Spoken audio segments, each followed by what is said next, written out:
کہ میں اس وقت چاہتا ہوں میری ساری قوم سمجھے کہ میری طرح کا آدمی سیاست میں کیوں آیا اور اس نے یہ اتنی لمبی 27 سال کی سٹرگل کیوں کی، اور وہ اس کے خدشات کیا ہیں کہ یہ ملک میرا کس طرف جا رہا ہے۔ تو میں صرف اپنی قوم کے لیے بتانا چاہتا ہوں کہ میں 18 سال کا تھا جب میں پاکستان کرکٹ ٹیم میں کھیلتے ہوئے انگلینڈ گیا۔ اس کے بعد میں نے وہاں 4 سال پڑھائی کی، اور اس کے بعد میں پروفیشنل کرکٹ کھیلتا تھا گرمیوں میں انگلینڈ میں، اور سردیوں میں پاکستان ہوتا تھا یا پھر دنیا میں کرکٹ ٹور کرتا تھا۔ تو اس ٹائم پہ میں جو برطانیہ کا سارا سسٹم تھا وہ میں پوری طرح سمجھ گیا۔ یونیورسٹی میں بھی میں نے پولیٹکس پڑھی تھی اور پولیٹیکل ہسٹری پڑھی تھی، پولیٹیکل سائنس، تو مجھے وہ پوری طرح سمجھ آ گئی کہ وہاں کا سسٹم کیا ہے، اور پاکستان کا سسٹم مجھے پتا تھا، میں یہاں بڑا ہوا تھا۔ تو میرا جو تجربہ جو اس دوران جو میں نے وہاں ان کے سسٹم کو اندر سے دیکھا، یہ بہت بڑی وجہ میری پولیٹکس میں آنے کی وہ تھی۔ تو میں نے کیا دیکھا؟ میں نے یہ دیکھا کہ اس ملک کی جو سب سے بڑی خوبی یہ تھی کہ وہاں قانون کی حکمرانی تھی، انصاف تھا، رول آف لا تھا، اور میرا سارا جو برطانیہ کے پاکستانی تھے ان سے میری مسلسل ملاقاتیں رہتی تھی، کیونکہ وہ میں کرکٹ کھیلتا تھا، وہ کرکٹ میچ دیکھنے آتے تھے، جب میں میچز کھیلتا تھا جو پاکستانی انگلینڈ کے اندر تھے وہ میچز پہ آتے تھے، تو میرا انٹریکشن تھا ان سے۔ تو میں جو اوورسیز پاکستانی برطانیہ میں خاص طور پہ ان سے پھر میرا بڑا قریب انٹریکشن رہا۔ تو میں اب آپ کو بتانا چاہتا ہوں کہ فائدہ کیا ہوتا ہے جب ایک ملک میں قانون کی حکمرانی ہوتی ہے، انصاف ہوتا ہے۔ وہ ان کی کہانیاں یہ تھیں کہ وہ مزدوری کرنے جاتے تھے، کیونکہ برطانیہ میں مزدوروں کی کمی تھی، تو انہوں نے زیادہ مزدور دنیا میں سے اور ملکوں سے بھی بلائے، جس میں سے پاکستانی بھی گئے، مزدوری شروع کرتے تھے، کیونکہ وہ ایک ایسا ملک جدھر انصاف کا نظام تھا، لیول پلینگ فیلڈ تھی، ان کو وہ پیسہ کماتے تھے، وہ پھر اس پیسے سے چھوٹی سی دکان کھول لیتے تھے، وہ کرتے کرتے وہ معاشرہ ان کو موقع دیتا تھا اوپر آنے کا۔ اور وہ کیوں دیتا تھا؟ کیونکہ جب ایک معاشرے کے اندر انصاف ہوتا ہے وہ آپ کے حقوق کی حفاظت کرتا ہے۔ مطلب یہ ہوتا ہے کہ اگر آپ اپنے ٹیکس دیں، آپ قانون کے بیچ میں رہے، وہ ملک آپ کو آزاد کر دیتا ہے، آپ جو مرضی کریں، کوئی آپ کو پوچھتا نہیں ہے، کوئی رات کو پولیس نہیں آپ کے گھروں میں گھس جاتی، کوئی رشوت آپ سے نہیں مانگتا، کوئی آپ نے اپنا کام کروانا ہے، پاسپورٹ بنوانا ہے، آئی ڈی کارڈ بنوانا ہے، آپ کو کوئی پیسے نہیں دینے پڑتے آفیسز میں جس طرح رولتے ہیں بیچارے ہمارے لوگ۔ وہاں کوئی تھانے کچہری کی پالیٹکس نہیں ہے کہ بیچارہ غریب آدمی کبھی تھانے میں رول رہا ہے، کبھی کچہریوں میں رول رہا ہے، کبھی پٹواری سے رول رہا ہے، زمینوں پہ قبضے ہو رہے ہیں، اور سارا وقت ان بیچاروں کو سفارشیں چاہیے تھی۔ اس ملک کے اندر سب سے زیادہ جو پولیٹکس میں جو ہمارے ایم این ایز اور ایم پیز ہو، ان کا سب سے زیادہ کام کیا ہوتا ہے؟ لوگوں کی سفارش جا کے گورنمنٹ آفیسز میں جائے۔ وہاں کیوں نہیں ہوتا؟ کیونکہ وہاں انصاف ہے۔ یہ سمجھنا ہے پاکستانیوں آپ نے، انصاف انسانوں کو آزاد کرتا ہے حقوق دے کے، انصاف آپ کو طاقتور سے تحفظ دیتا ہے۔ کوئی بھی آفیشل بیٹھا ہو سرکاری آفس میں، اس کی مجال نہیں آپ کو ذلیل کرنے کی وہاں، کیونکہ وہاں انصاف کا نظام ہے، وہ عدالت میں جا سکتا ہے۔ کوئی اس کی مجال نہیں رشوت مانگنے کی، کیونکہ وہ اس کو عدالت میں جا کے کہہ سکتا ہے اس نے مجھ سے رشوت مانگی۔ کمزور کو طاقتور سے انصاف تحفظ دیتا ہے، اس طرح لوگ آزاد ہوتے ہیں۔ تو وہی پاکستانیوں کو میں نے آہستہ آہستہ دیکھا اوپر آتے ہوئے، ان کے بچے گورنمنٹ سکولوں میں گئے، مفت پڑھے، ان کے بچوں کو اعلیٰ تعلیم ملی، ان کو میں نے دیکھا وہ اور آگے بڑھے، وہ ڈاکٹرز بنے، مزدوروں کے بچے۔ اور سوائے کئی علاقوں میں جو تھوڑی ریسزم تھی، عموماً یہ دیکھا کہ جو وہاں مزدور بھی گئے ان کو دیکھتے دیکھتے بچے آگے بڑھتے گئے، بزنس شروع کی، انہوں نے بڑے کام کیے۔ لیکن جو بھی یہاں پاکستانی جاتے تھے, جو مجھے ابھی بھی یاد ہے, وہ سارا وقت ترستے تھے کہ میں نے ایک دن پاکستان جانا ہے. وہ پاکستانی میوزک سنتے تھے, پاکستانی فلمیں دیکھتے تھے, کرکٹ میچ دیکھتے تھے, سارا وقت یاد کرتے تھے پاکستان کہ جیسے ہی ہم نے پیسہ کما لیا ہم پاکستان جائیں گے. اب ان کے بچے وہاں پڑھ جاتے تھے, بڑے ہو جاتے تھے. جب بچے تھوڑے بڑھ جاتے تھے, بڑے ہوتے تھے, وہ پھر آپ پاکستان آنے کی کوشش کرتے تھے. اب میں آپ کو بتاتا ہوں کہ کیوں ہم آگے نہیں پڑھ رہے. وہ آتے تھے پاکستان, ان کے بچے جب پاکستان میں بزنس کام شروع کرتے تھے ان سے کام ہی نہیں ہوتا تھا. وہ عادی تھے کہ وہ سسٹم میں جائیں, وہاں سسٹم کام کرتا ہے, کام ہو, وہاں آپ کا جائز کام ہو, آپ کو کوئی پیسے نہیں دینے پڑتے, آپ کو فوری کام ہو جاتا ہے, کوئی رکاوٹیں نہیں ہیں. آپ بزنس کھولنا چاہیں, آپ محنت کریں, آپ وہ بزنس کامیاب ہو سکتی ہے. نفع نقصان ہوتا ہے لیکن کوئی رشوت نہیں مانگتا, کوئی آپ سے آ کے انسپیکٹر نہیں آتا, کوئی یعنی سرکاری آفیشل آپ کو تنگ نہیں کر سکتے. یہاں کی ان کو مشکل پڑ گئی. وہ تھوڑی دیر آتے تھے, کوشش کرتے تھے, تھوڑی دیر کے بعد ملک سے باہر واپس رہ ہی نہیں سکتے تھے. کرپٹ نظام میں ایک وہ نظام جدھر انصاف نہیں ہے, وہ نہیں گزارا کر سکتے تھے. وہ بیچارے ماں باپ واپس چلے جاتے تھے انگلینڈ. کئیوں کو میں جانتا ہوں, انہوں نے پیسہ اکٹھا کیا, محنت کی, 15-20 سال سرمایہ کاری, اتنا سرمایہ اکٹھا کر کے پاکستان آ کے بزنس کھولی. وہ اس نظام میں ان کی بزنس نہیں چلتی تھی, یہاں رشوتیں دینی پڑتی تھی, یہاں ہر سسٹم یعنی سسٹم میرٹ کو اجازت نہیں دیتا آگے بڑھنے کے لیے کیونکہ انصاف نہیں.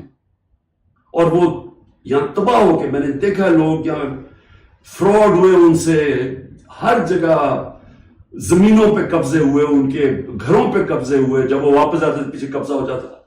تو ہوتا کیا تھا, وہ سارے پھر واپس چلے جاتے تھے. اور آخر میں یہ ان کو پتا چلا کہ پاکستان میں ہم بزنس نہیں کر سکتے. اب 1 کروڑ پاکستانی ہے, اب یہ ذرا آپ نے سننا ہے, 1 کروڑ پاکستانی باہر بیٹھا ہے. صرف برطانیہ امریکہ میں جو 16,000 پاکستانی امریکن ڈاکٹرز ہیں, 16,000, ان کی نیٹ ورتھ جو ان کی ٹوٹل ان کی جو دولت ہے 16,000, 200 ارب روپیہ ارب ڈالر ہے. 200 ارب ڈالر ان کی نیٹ ورتھ ہے. جو 10 پاکستانی سب سے امیر ہیں اس وقت امریکہ میں, پاکستانی امریکنز, 25 ارب ان کی نیٹ ورتھ ہے ڈالرز.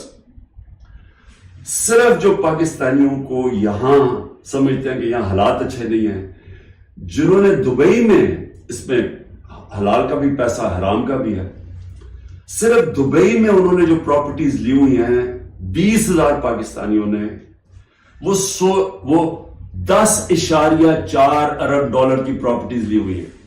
ہم 6 ارب کے پیچھے, ڈالر کے پیچھے, IMF کے پیچھے بھاگ رہے ہیں. تو میں یہ صرف آپ کو کیوں بتا رہا ہوں, ہمارا ملک اللہ نے ساری نعمتیں دی ہوئی ہیں اس کو. ایسا ملک دنیا میں نہیں ہے. ہر قسم کی یعنی 12 موسم ہے, اوپر سے نیچے جائیں بدل جاتا ہے, ملک بدل جاتا ہے, اس میں ہر کچھ اگ سکتا ہے. زرخیز زمین ہے, اس کو ہم صحیح استعمال نہیں کر پا رہے. لیکن جب تک ہم انصاف کا نظام نہیں ٹھیک کرتے, ہم اس ملک میں اس دلدل میں گھس رہے ہیں. سو میں اب آپ کو بتاؤں کہ میں نے جب یہ پاکستانیوں سے جو برطانیہ میں تھے, کیونکہ میرا اصل میں کرکٹ کھیلتا تھا, میں نے آپ کو بتایا میرے ان سے رابطہ تھا, تو تب میں نے فیصلہ کیا کہ ہم پاکستان کے اندر جب تک یہاں ایک انصاف کا نظام نہیں آتا ہمارا ملک آگے نہیں بڑھ سکتا. کیونکہ اتنا بڑا سرمایہ کاری ہو سکتی ہے اوورسیز پاکستانی سے, لیکن وہ آتے نہیں ہیں پاکستان میں, وہ صرف اپنی ریمیٹنس بھیجتے ہیں. جو اصل تو سرمایہ کاری سے ملک اوپر جاتا ہے. تو میں نے پھر تحریک انصاف بنائی 96 میں, اور اس کا نام تھا انصاف کی تحریک. اس کی نظریہ کیا تھا, اسلامی فلاحی ریاست. وہ نظریہ کدھر سے لیا, جو قرارداد پاکستان ہے, آبجیکٹو ریزولوشن ہے, جس میں مدینہ کے ریاست, اس کے اوپر طرز کے اوپر انہوں نے اسلامی فلاحی ریاست لکھی. کیونکہ اسلامی فلاحی ریاست ہمیشہ مسلمان مدینہ کی ریاست کی طرف سوچتا ہے, وہ دنیا کی تاریخ کی پہلی فلاحی ریاست ہے. ہم نے اس کا وہ آبجیکٹو رکھا کہ یہ ہمارا گول ہے, اور میں نے اپنی پارٹی لانچ کر دی. اب میں یہ اس لیے آپ کو بتایا کہ ہمارا جب تک ملک اس چیز کو سمجھتا نہیں ہے کہ ہم نے اس ملک میں قانون کی حکمرانی قائم کرنی ہے، اس کے بغیر پاکستان کا کوئی فیوچر نہیں ہے. اگر ہم یہ نہیں سمجھتے تو ہم یہ جو تباہی کی طرف تیزی سے ہمارا ملک جا رہا ہے، ہم اس کو روک سکتے. میرے پاس ابھی اعداد و شمار ہیں جو اس موجودہ حکومت نے پرنٹ کیے ہیں، میں ابھی آپ کو وہ بتاؤں گا کہ ایک سال میں ہوا کیا ملک میں. لیکن میں نے ایک اور چیز جو کیونکہ میرا برطانیہ کو میں اندر سے باہر سے اس کے معاشرے کو جانتا تھا، اور جب میں کرکٹ کے آخری دنوں میں میرا سفر شروع ہو گیا، میرے دین کی طرف بھی اسلام کی طرف بھی میں نے پڑھنا شروع کر دیا اور میرا سفر شروع ہو گیا، تو میں نے اس نتیجے پہ مجھے پہلی دفعہ سمجھ آئی کہ جو مدینہ کی ریاست جو میرے نبی صلی اللہ علیہ وسلم کی سنت ہے، کیوں اللہ ہمیں حکم کرتا ہے کہ ان کے راستے پہ چلو؟ کیونکہ اللہ نے نبی صلی اللہ علیہ وسلم کو رحمت للعالمین کا خطاب دیا ہوا ہے، سب انسانوں کے لیے رحمت بن کے آئے تھے. اس کا مطلب کوئی بھی انسانی معاشرہ اس مدینہ کے ریاست کے اصولوں پہ چلے گا، اوپر آ جائے گا، ادھر خوشحال ہو، اللہ کی برکت آ جائے گی. آج آپ صرف یہ دیکھ لیں کہ مدینہ کی ریاست کن اصولوں پہ کھڑی ہوئی تھی. سب سے پہلے عدل اور انصاف. عدل اور انصاف کا مطلب یہ حقوق، انسانی حقوق. ہر انسان کے جب اس کو حقوق ملتے ہیں وہ آزاد ہو جاتا ہے، اس کو طاقتور سے تحفظ مل جاتا ہے. اور انسانوں کو حقوق دے کے پھر فلاحی ریاست بنائی کہ ایک ریاست میں انسانیت کا نظام، کہ ایک ریاست کمزور کا ذمہ داری لے اپنے کمزور طبقے کی، غریب کی، بیواؤں کی، معذوروں کی، یتیموں کی، بوڑھوں کی. پینشنز نکلی مدینہ کی ریاست میں، یہ پہلی دفعہ ہوا تھا. تو دونوں آج جن جن ملکوں میں یہ بنیاد رکھی گئی ہے انصاف پہ، میرٹ پہ، فلاحی ریاست، انسانیت کے اوپر، جدھر تعلیم کے اوپر زور دیا جو میرے نبی صلی اللہ علیہ وسلم نے دیا، وہ سب آگے نکل گئی ہیں. آپ ایک ایک ملک دیکھ لیں جو آج خوشحال ہے، وہ سب یہ وہی اصولوں پہ وہ کھڑے ہوئے ہیں، کیونکہ رحمت للعالمین تھے کہ جو ان کی سنت پہ چلے گا اس کو اللہ اس معاشرے کو برکت بخشے گا. اب ہم پاکستان پہ آتے ہیں، موجودہ پاکستان میں دیکھیں جو اس وقت پاکستان میں ہو رہا ہے نا، یہ ہر چیز جس کے لیے، ہر وہ اصول جس کے اوپر پاکستان بنا تھا، آج اس کی نفی ہو رہی ہے. بدترین غلامی ہو رہی ہے اس وقت پاکستان کے اندر. نہ آزادی نام کی کوئی چیز ہے، کیونکہ حقوق ہی نہیں ہے کسی کے. رات کو پولیس گھستی ہے کسی کے گھر میں، سارا گھر توڑ دیتی ہے. اگر وہ جس کو، اور اس کا صرف قصور ہے کہ وہ تحریک انصاف کا، وہ تحریک انصاف کا نہیں ملتا، اس کی بہنوں کو، ان کو تنگ کرتے ہیں، بہنوں کو، رشتہ داروں کو، ان کو تنگ کرتے ہیں، ان کو پکڑ کے لے جاتے ہیں، عورتوں کو پکڑ کے لے جاتے ہیں. یہ تو ہم سنتے تھے کہ ہٹلر کی جرمنی کے اندر ایسے ہوتا تھا. میں نے تو اس طرح کی چیزیں سنی نہیں کبھی کہ جس طرح میرے گھر پہ اٹیک ہو. میں اپنا صرف بتا رہا ہوں، بیوی اکیلی بیٹھی ہے، 40 پولیس والے گھس گئے، سارا توڑ پھوڑ کے لوٹ کے چلے گئے گھر، نوکروں کو مارا، جو بچا ہنسام آئے ان کو اٹھا کے لے گئے اور مارا یہاں بری طرح. کس قانون کے تحت؟ تو یہاں تو مکمل طور پہ جنگل کا قانون نافذ ہو گیا. یہاں تو بنیادی حقوق ہی ختم ہو گئے ہیں. آج آئین کچھ کہتا ہے، کہاں آئین اجازت دیتا ہے کہ ایک ہوتا ہے کور کمانڈر کا گھر جلایا جاتا ہے. مجھے پہلی دفعہ پتا چلتا ہے جب میں 4 دن کے بعد نکلتا ہوں، مجھے چیف جسٹس صاحب سپریم کورٹ کے کہتے ہیں، ادھر ہی میں مذمت کرتا ہوں. کون نہیں مذمت کرے گا؟ اب جس کو پکڑتے ہیں وہ آگے بیٹھتے ہیں، جی میں پی ٹی آئی چھوڑوں، میں جی فوج کے ساتھ ہوں اور میں بڑی مذمت کرتا ہوں 9 مئی کو. تو کون نہیں کرتا؟ ہم نے کبھی کہا کہ ہم نے مذمت نہیں کی؟ کوئی چاہے گا اپنے ملک کے، آپ اپنی فوج کے خلاف کوئی کارروائی کریں یا اپنی فوج کو بدنام، کوئی چاہے گا؟ کیونکہ جب آپ کی فوج کمزور ہوتی ہے ملک کمزور ہو جاتا ہے. لیکن یہاں تو ایک عجیب ہی ماحول بنا دیا گیا ہے. وہ کور کمانڈر کا انویسٹیگیٹ کیے بغیر، یہ پتہ ہی نہیں ابھی تک کہ کس نے کیا کیا، اس کے انویسٹیگیٹ کیے بغیر پورا پاکستان میں تحریک انصاف کے اوپر کریک ڈاؤن ہو گیا۔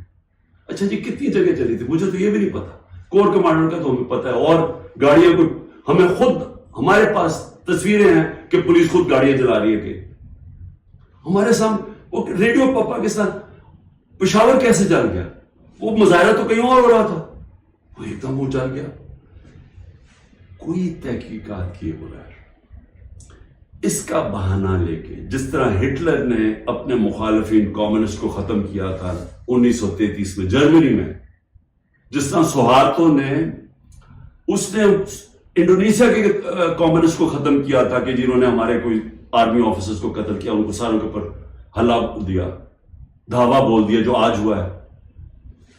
تحریک انصاف جدھر ملتی ہے، بھئی کراچی والوں کا کیا کور کمانڈر سے تھا، باقی پاکستان میں تھا، چلے لاہور میں ہم مانا سے ہو گیا، وہ اس پہ بھی تحقیقات کے بغیر، اچھا چلیے آپ کو بڑا غصہ ہے تو باقی جگہ کیوں پکڑ رہے ہیں، ساری جگہ کوئی تحریک انصاف کا سپورٹر ہو، رشتہ دار ہو، جانا ہو، کوئی کسی نے ٹویٹ کی ہو، ان کو پکڑ کے جیلوں میں ڈال رہے ہیں، 10,000 لوگوں کو پکڑ کے جیل میں ڈال دیں، اور اب یہ جبری طلاقیں ہو رہی ہیں، وہ آتے ہیں بیٹھتے ہیں، جی میں دیکھیں جی میں نے تو بڑا فوج کے ساتھ ہوں، میں تو بڑا یہ 9 میں جو ہوا بہت برا ہوا، اور میں تو تحریک انصاف چھوڑوں، تو یہ اس سے سمجھا جا رہا ہے کہ یہ پارٹی کمزور ہو رہی ہے، عمران خان اکیلا رہ گیا۔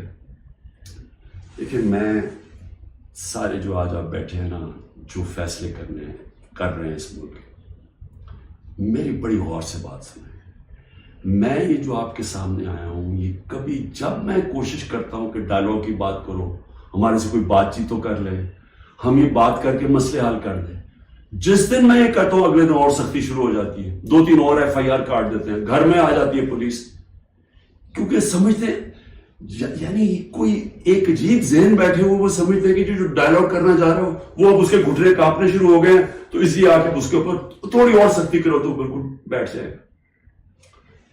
دیکھیں یہ تو ہونے نہیں لگا، میں پھر سے آپ کو کہہ دوں کہ جب تک میرے میں سانس ہے، میں اس ملک کی حقیقی آزادی کے لیے تب تک پوری جدوجہد کرتا رہوں گا جب تک میں زندہ ہوں، لیکن مجھے اس وقت پاکستان کا خطرہ ہے، مجھے اپنی ملک کی فکر پڑ گئی ہے، اور جو لوگ مل کے یہ سب کچھ کر رہے ہیں ان کو ملک کی فکر کیوں نہیں ہے، کیوں آج ہم مجھے یا نہیں؟ 308 روپے کا ہو گیا ڈالر اوپن مارکیٹ میں، جب ڈالر 308 روپے کا اوپن مارکیٹ میں ہو جائے تو خطرے کی گھنٹیاں بج جانی چاہیے کہ اب جا رہا ہے پاکستان اس جس کو ہائپر انفلیشن کہتے ہیں، یہ اس مہنگائی کی طرف جا رہا ہے، سارا بزنس ٹھپ، انڈسٹری ٹھپ۔ ابھی میں آپ کو اس حکومت کے اعداد و شمار بتاؤں گا، تو ان کو کیوں نہیں فکر، یہ PDM والوں کو، ان کے پیسے باہر پڑے ہیں، ان کا اربوں ڈالر اس ملک سے باہر پڑا ہے، ان کو کوئی فرق نہیں پڑ رہا کہ اس ملک کے اندر لوگوں کی $130 کم ہو، 130 روپیہ گرا ہے ڈالر کے مقابلے میں صرف جب سے ہم گئے، تو ان کو نہیں فکر پڑ رہی، وہاں لندن میں بیٹھ کے عاشیاں، بڑے بڑی گاڑیاں، بڑے بڑے ریسٹورنٹس میں بیٹھے ہوئے ہیں، شاپنگ ہو رہی ہے ہیرڈز میں، کیونکہ ڈالرز میں یا چوری کر کے پیسہ وہاں لے گئے ہیں۔ فکر ہر اس پاکستانی کو ہونی چاہیے جس کا جینا مرنا پاکستان میں ہے۔ میں نے عمران خان کو جی ECL پہ ڈال دیا، شکر کو میں تو آپ کا شکریہ ادا کرتا ہوں، میں تو جانا ہی نہیں چاہتا ملک سے باہر، کیونکہ میں نے کوئی باہر میرے پیسے بینک اکاؤنٹس کچھ نہیں پڑے ہوئے، مجھے تو یہ ملک سے پیار ہے۔ تو اس لیے ECL ان کو فرق پڑتا ہے جنہوں نے جائیداد ڈالرز میں رکھی ہوئی ہیں باہر، اور ان کو کوئی فرق نہیں پڑ رہا کہ ملک تباہی کی طرف جا رہے ہیں۔ ذرا آپ یہ صرف دیکھ لیں کہ جب ایک آدمی نے بند کمرے میں فیصلہ کیا کہ جناب عمران خان بہت ملک کے لیے تباہی کر رہا ہے اور میں اس کو بدل رہا ہے، اور اس نے جب گورنمنٹ گرائی، تو ذرا صرف میں اب آپ کو اس حکومت کے اعداد و شمار ہے، ہمارے پاس جو فورن ایکسچینج ریزروز تھے، یاد رکھیں روپیہ مضبوط رہتا ہے جب آپ کے ریزروز اوپر ہو، 16.2 ارب ڈالر، آج وہ ہیں 4.5 ارب ڈالر، -72% ہمارا فورن ایکسچینج گرا ہے۔ ایکسپورٹس 13% گری ہے. ریمیٹنسز جو باہر سے پاکستانی ڈالر بھیجتے تھے وہ 13% گرے. یاد رکھیں یہ ہر سال ہمارے بڑھتے جا رہے تھے, ہر سال پچھلے سال سے زیادہ ہوتی تھی ہماری ایکسپورٹس بھی, ریمیٹنسز بھی, ڈالر زیادہ آ رہا تھا. اب جب سے یہ آئے ہیں 13% دونوں نیچے چلے گئی ہے بجائے اوپر جانے کے. اس کا مطلب ڈالر کم آ رہے ہیں پاکستان میں, قرضے بڑھتے جا رہے ہیں, ڈالر کم آ رہے ہیں اور ہم نے قسطیں بھی دے دی. ٹیکسٹائل ایکسپورٹ جو ہماری سب سے بڑی ایکسپورٹ ہے منفی 14% گر چکی ہے. انٹرسٹ ریٹ, اب بزنس کام کون کرے گا؟ ہم جب تھے 9.8 تھا, آج 21% ہے ہمارا سود. ہمارا جو ایکسچینج ریٹ ہے آفیشل 180 کر لیں, ہمارا تھا جب ہم گئے 180 روپے ڈالر تھا, آج 287 روپے ڈالر آفیشل ریٹ ہے اور 308 پہ پہنچ گیا ہے اوپن مارکیٹ میں. مہنگائی کے اوپر بڑا شور مچا تھا. 12.7% تھی ہماری کنزیومر پرائس انڈیکس. مہنگائی کی دو ہوتی ہیں قسمیں, ایک جس کو کہتے ہیں کنزیومر پرائس انڈیکس جو سی پی آئی ہوتی ہے, وہ 12.7 تھی, آج 36.4% ہے. پاکستان کی تاریخ کی سب سے بڑی مہنگائی. لیکن اس سے زیادہ خطرناک جو سینسٹیو پرائس انڈیکس ہے وہ 14.2 ہمارے دور میں تھی, آج وہ پاکستان میں 42.1% ہے. پٹرول, یاد رکھیں ہمارے دور میں پٹرول 110 سے 115 لیٹر 110 سے 115 ڈالر پہ بیرل گئی تھی, آج وہ 70-80 کے بیچ میں ہے. یعنی ادھر سے آ کے ہمارے دور میں 150 روپے لیٹر پیٹرول تھا, 145 روپے لیٹر ڈیزل تھا. آج ڈیزل پہنچ گیا 260 روپے اور پیٹرول پہنچ گیا 270 روپے. جب پیٹرول مارکیٹ میں نیچے, انٹرنیشنل تیل نیچے چلا گیا تو یہ آپ ذرا دیکھیں تقریباً 100 روپے اوپر گیا. آٹا جو ہر آدمی کو افیکٹ کرتا ہے, ہمارے دور میں 55 روپے تھا کے جی, آج وہ پہنچ گیا 136 روپے کے جی. 130% کا اضافہ ہوا اس میں, اور یہ عام آدمی کو سب سے زیادہ تکلیف دے رہی ہے. چاول 103 روپے کے جی تھا, آج 202 روپے کے جی ہے. 95% ہمارا چاول کی قیمت بڑھی ہے, یہ بھی عام آدمی کا. گھی, انٹرنیشنل مارکیٹ میں جو پام آئل ہم امپورٹ کرتے ہیں وہ آدھا ہو گیا ہے. آج ہمارے دور میں 468 روپے کے جی تھا, آج 603 روپے کے جی ہے, جبکہ آدھا ہو گیا انٹرنیشنل مارکیٹ میں. اور دودھ 170 روپے لیٹر تھا, آج 170 روپے لیٹر. میں اور بھی آپ کو بتا دوں کہ جس سے آپ کی دولت میں اضافہ ہوتا ہے, ہماری جو گروتھ ریٹ تھی, یعنی جس ریٹ پہ ہماری دولت میں اضافہ ہو رہا تھا, جس کو جی ڈی پی کہتے ہیں, جی ڈی پی میں اضافہ, وہ 6.1% تھی. آج وہ چلی گئی ہے منفی 0.2%, 0.2% پہ چلی گئی. انڈسٹریز, ہماری اوور آل انڈسٹری 6.8% پہ بڑھ رہی تھی, آج وہ -2.9% پہ چلی گئی. یعنی جس سے آپ کے ملک میں دولت بنتی ہے, جس سے آپ ٹیکسز بڑھتے ہیں, جس سے آپ روزگار دیتے ہیں, وہ انڈسٹری جو زیادہ تر انڈسٹریز وہ -2.9 پہ پہنچ گئی ہیں. اور جو لارج اسکیل مینوفیکچرنگ ہے جس سے سب سے زیادہ دولت میں اضافہ ہوتا ہے, وہ ہمارے دور میں 11.9% پہ بڑھ رہی تھی, وہ آج منفی 7.9% پہ چلی گئی, تقریباً 8% منفی پہ چلی گئی.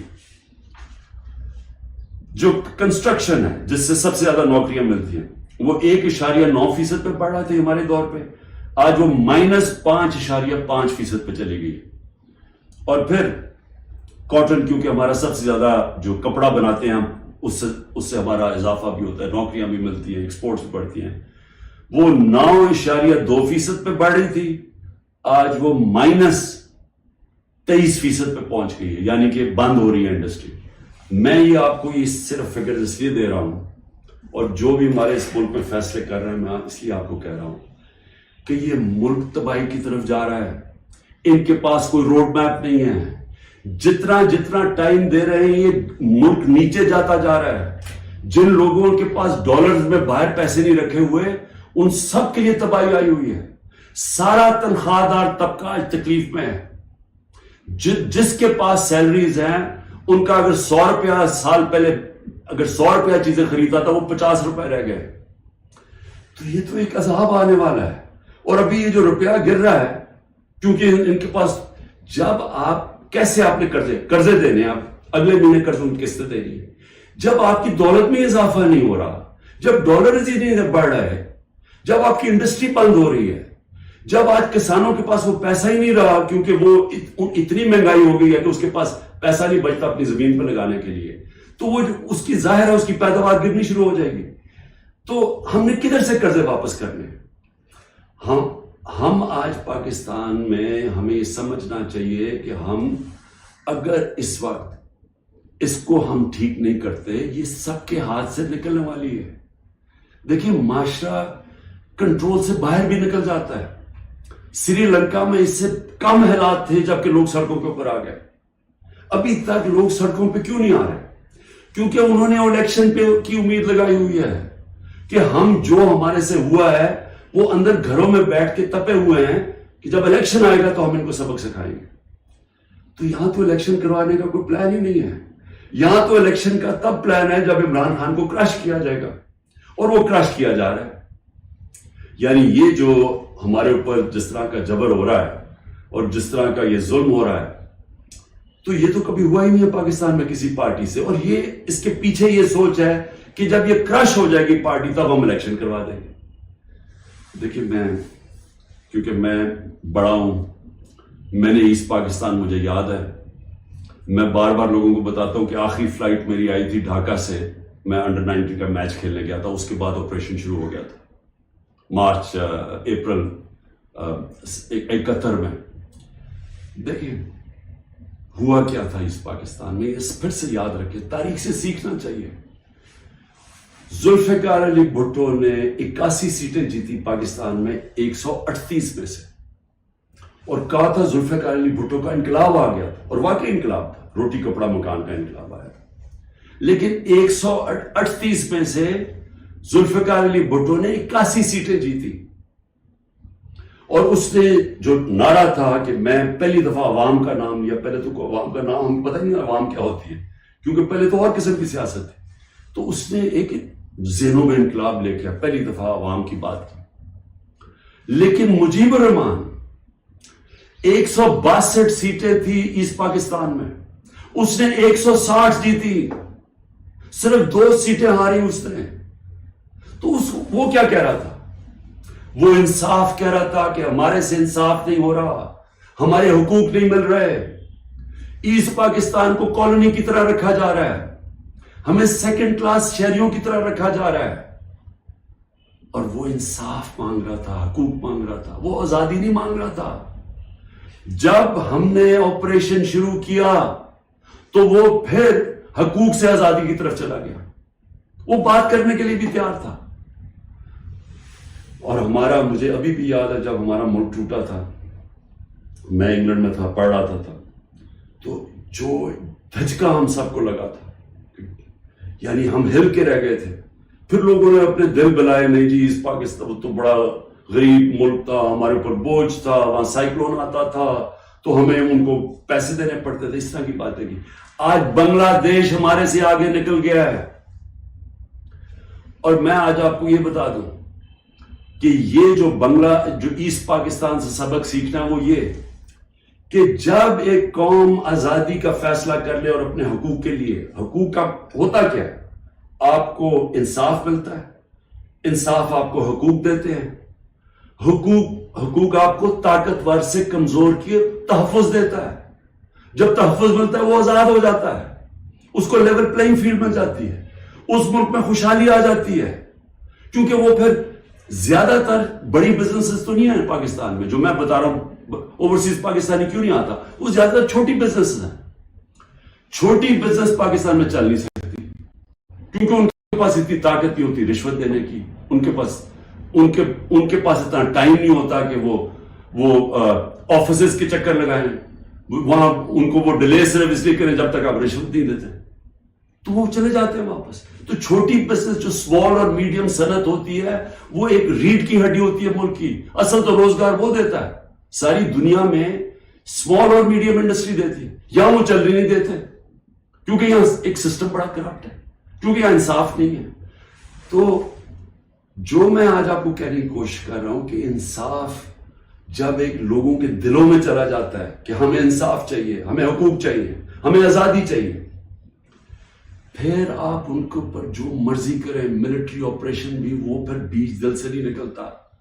کیونکہ جو اللہ نے ہمارے اندر یہ پیدا کیا ہوا ہے آزادی کا، یہ جو آزادی کا بیج ہے، یہ انصاف اور آزادی ساتھ ساتھ جاتے ہیں، یہ اندر ہے ہمارے. اور اس نے جب لا الہ الا اللہ کہتا ہے، ہم اسے وعدہ کرتے ہیں، وہ ہمیں آزاد کرنا چاہتا ہے اللہ، کیونکہ صرف آزاد لوگ اوپر جا سکتے ہیں.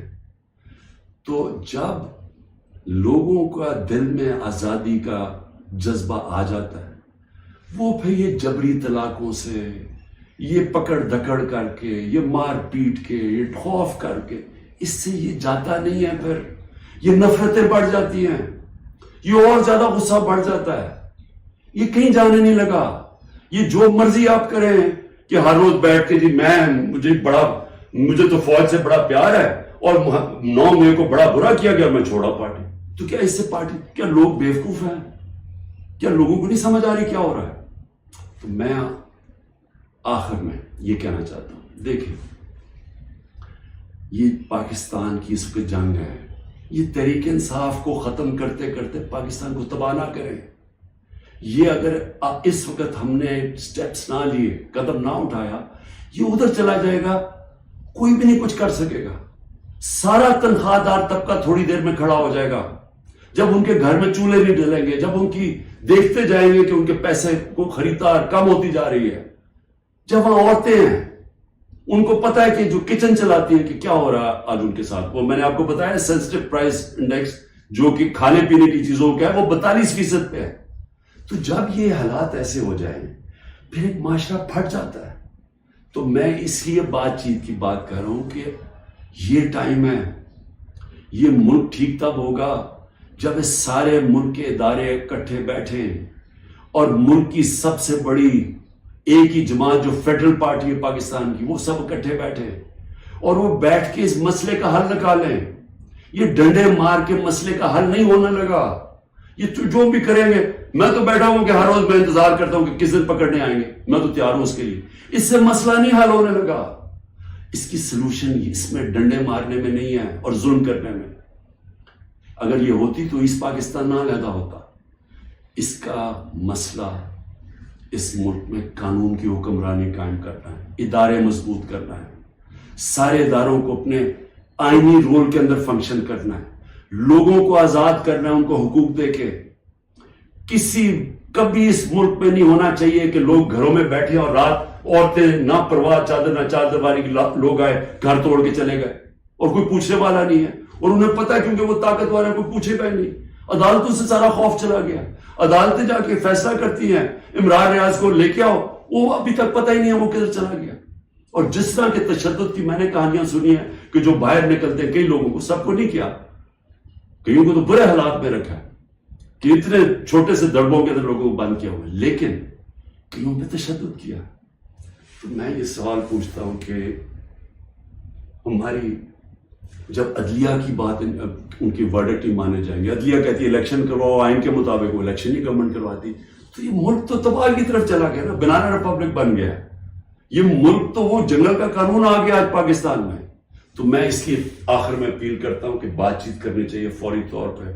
جو یہ کیا جا رہا ہے یہ کوئی حل نہیں ہے، اور اس کو یہ نہ سمجھے کہ عمران خان کی کمزوری ہے، کیونکہ جب میں یہ بات چیت کی بات کرتا ہوں اور سختی آ جاتی ہے، باہر پولیس پہنچ جاتی ہے، وارنٹ نکلاتے ہیں. یہ مجھے اس سے کوئی فرق نہیں پڑتا. مجھے اپنی ملک کی اس وقت فکر پڑی ہوئی ہے، اور آپ سب کو بھی فکر ہونی چاہیے کہ یہ جو میں نے آپ کو بتایا ہے، آج اگر 308 روپے کا اوپن مارکیٹ میں ڈالر مل رہا ہے تو سمجھ جائیں کہ پاکستان ادھر اب پہنچ جائے گا جدھر سارے لوگوں نے ڈالر خریدنا ہے، کسی نے سرمایہ کاری نہیں کرنی. باہر سے اوورسیز پاکستانی ریمیٹنسز انہوں نے لیگل چینل سے نہیں بھیجنا، کیونکہ اتنا فرق پڑ گیا اوپن مارکیٹ اور آفیشل ریٹ کے اندر. تو یہ تو ملک تو جا رہا ہے نیچے. تو اس لیے میں پھر آخر میں اپنی ساری قوم کو کہتا ہوں کہ آپ سب صبر کریں، اپنی پارٹی کو کہتا ہوں صبر کریں.